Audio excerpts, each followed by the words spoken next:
Hello. Now this little video is for Tony at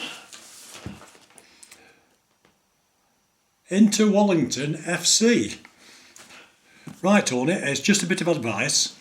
Now this is the ball that I'm sending to you, one of the Liverpool balls that I made over 30 years ago. Now as I said in your email, the leather is proper leather, not like the rubbish they make these footballs with nowadays. So with it being 30 years old, you may find the panels are a little bit stiff, the leather's gone a little bit stiff. If so, and you have a little bit of difficulty manoeuvring them, just put them in front of a nice warm fire, any kind of fire, electric fire or proper coal fire, it doesn't really matter, just to soften the leather, and then you find it's a lot easier to work with. But the reason I'm sending this ball to you is it's a hand stitched ball that I made myself, so the stitch holes are a lot easier for you to find once we get inside the ball, rather than a machine stitch ball, which most of them are nowadays. But once you know how to stitch, you'll have no problems with the machine stitch balls, but you're better off practicing with a hand stitch ball. That's why, as I say, I'm sending you this ball. Cheers Tony. Now also, the only thing you will need is a piece of wood, like that, roughly 1 3/4 to 2 inches on each side, round about 2.5 foot to 3 foot in length. Any joiner will put a sort of piece of wood out for you, like that. The only reason we have that is, now this is a 32 panel ball.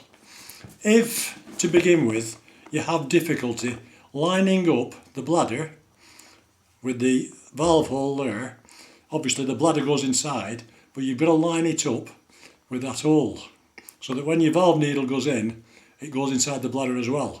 You will learn, obviously, off the videos how to do it, but if you do have any difficulty lining them up, because these machine stitch balls are very, very tiny, those valve holes. So we have the piece of wood. Once we've opened the ball up, we put the ball on the piece of wood.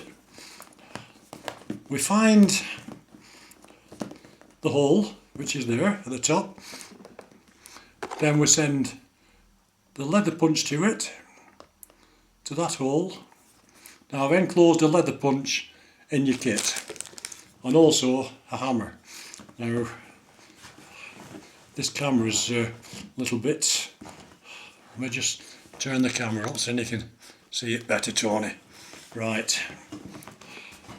So we put the ball, as I say, onto the piece of wood, find the hole, leather punch onto it, and just to make that hole bigger. That way you'll have no problems lining the ball up, the actual bladder up. So that's all the wood is for, but it's actually made that hole slightly bigger, so that when you put the bladder inside, there, let me see now, there you can see the neck of the bladder there. That hole in the bladder has got to line up, obviously, with the hole in the football, but from the inside. So that way, once you put the bladder inside, you can actually see the hole into the bladder once you've glued it, and you can line it up with that. As I say, you will learn on the DVDs how to do it, but if you have any difficulty with the hole being too small, just use the leather punch to make it a little bit bigger for yourself. You'll have no problem at all, Tony. It's just a case of practice for a couple of days, couple of weeks or whatever, before you actually start doing, your own repairs. Practice on the ball I've sent you.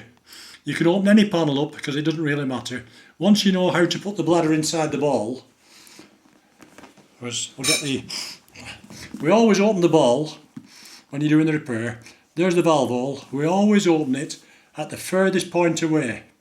So obviously once you finish your needles off on the final stitch, you don't actually catch the bladder and puncture the bladder. So we always start the furthest point away from the hole.